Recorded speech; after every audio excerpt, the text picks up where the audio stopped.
ప్రమాదం జరిగితే 5 లక్షల రూపాయలు ఈ రోజు వాళ్ళని ఆదుకోవడానికి వాళ్లకు ప్రమాద బీమా పథకాన్ని కూడా ఇయాల గిగ్ వర్కర్ల కోసం తీసుకొచ్చి పెట్టిన. నేను అడుగుతున్న ఇయాల మీరు ఆలోచన చేయండి. ఆనాటి పథకాలను అమలు చేయడమే కాదు, అదనంగా ఆర్టీసీలో ఆడబిడ్డలకు ఉచితంగా బస్సు ప్రయాణం ఇచ్చినాం. 500 రూపాయలకే సిలిండర్ ఇచ్చినాం. ఈ రోజు సన్న బియ్యం పథకాన్ని అమలు చేసినాం. ఇట్లా చెప్పుకుంటూ పోతే ప్రతి పథకాన్ని ఈ రోజు రాష్ట్ర ప్రభుత్వం అమలు చేసింది. 60,000 ప్రభుత్వ ఉద్యోగాలు మొదటి సంవత్సరంలోనే నియామకాలు చేపట్టిన రాష్ట్రం ఈ దేశంలోనే తెలంగాణ రాష్ట్రం. స్వతంత్రం వచ్చినప్పటి నుంచి ఈ రోజు వరకు ఏ రాష్ట్రం కూడా మొదటి సంవత్సరంలోనే 60,000 ప్రభుత్వ ఉద్యోగాలు ఇచ్చిన రాష్ట్రం ఏదైనా ఉంటే ఇంక్లూడింగ్ నరేంద్ర మోడీ గారు గుజరాత్ రాష్ట్రంలో ఉన్నా కూడా నేను సవాల్ చేస్తున్నా, మాతో పోటీ పడమనుండి మేము ప్రతి డిపార్ట్మెంట్లో ఇచ్చిన ప్రతి ఉద్యోగం యొక్క వివరాలు ఇస్తాను. 60,000 ఉద్యోగాలు ప్రభుత్వంలో నియామకాలు చేపట్టి మేము ఈరోజు నిరుద్యోగ యువకుల పట్ల ఒక సానుభూతితో మా ప్రభుత్వం ముందుకు వెళ్తుంది. ఇన్ని చేసినా ఇవి సరిపోతాయంటే సరిపోవు. నాకు తెలుసు ఇంకా సమస్యలు ఉన్నారు, బాధలు ఉన్నారు, కార్మికుల కష్టాలు ఉన్నాయి. ఇవన్నిటిని కూడా తీరవాలంటే కొంత సమయం కావాలి.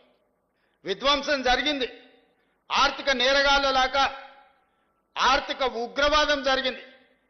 ఈ దేశంలో ఈ రాష్ట్రంలో పేదవాడు మరింత పేదవాడైంది. కానీ ఆయన గారి కుటుంబానికి టీవీలు వచ్చినాయి, పేపర్లు వచ్చినాయి, ఫామ్ హౌజులు వచ్చినాయి, వ్యాపారాలు వచ్చినాయి, 1,000 కోట్ల రూపాయల ఆదాయం వచ్చింది. మనందరం దివాలా తీస్తాం ఎట్లా? 72,000 కోట్ల రూపాయల అప్పులున్న తెలంగాణ రాష్ట్రం 8,29,000 కోట్ల రూపాయల అప్పులకెట్లా పోతుంది? ఆయనకు మాత్రం టీవీలు, పేపర్లు, ఫామ్ హౌజులు 1,000 కోట్ల రూపాయల పెట్టుబడులు వచ్చినాయంటే ఏం జరిగిందో తెలంగాణ రాష్ట్రంలో మీరు ఒక్కసారి ఆలోచన చెయ్యండి. ఇన్ని తప్పులు చేసి మళ్ళా వచ్చి చెప్తున్నాడు నాకు ఇవ్వండి, నా చేతికి ఇస్తే చక్కదిద్దుతాను. 10 ఏళ్ళు ఇచ్చిండ్రు, ఏమెలుగా పెట్టిండ్రు వారు, మీరు ఒక్కసారి ఆలోచన చేయండి. 10 ఏళ్ళ కనీసం మీరు బయటకు వచ్చి చెప్పుకునే అవకాశం అన్ని ఇచ్చిండ్రా? ఏ ధర్నా చౌక్లో ఉద్యమం జరిగి ధర్నాలు జరిగి ఇదే పొన్నం ప్రభాకర్ గారు ఎంపీలుగా ధర్నా చౌక్లో నిరాహార దీక్ష చేసి తెలంగాణ రాష్ట్రం తెస్తే ఆ ధర్నా చౌకునే వస్తేనే మూత వేసిండు కదా. మళ్ళీ మనం వస్తేనే ధర్నా చౌక్ తెరిస్తే వాళ్ళ కుటుంబం అంతా ధర్నాకు వచ్చిండ్రు కదా.